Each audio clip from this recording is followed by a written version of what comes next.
Hey Airsoft Atlanta TV, today we're bringing you the Tokyo Marui M870 Breacher. The Breacher is a smaller version of the Tokyo Marui M870, which you can also find on our website. Right away you'll notice it comes with a 130 round shell and one gas cartridge. The cartridge will go into the pistol grip.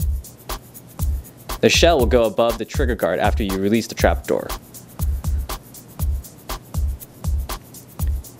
The Tokyo Marui Breacher is green gas operated and can toggle between a 3-round burst to a 6-round burst.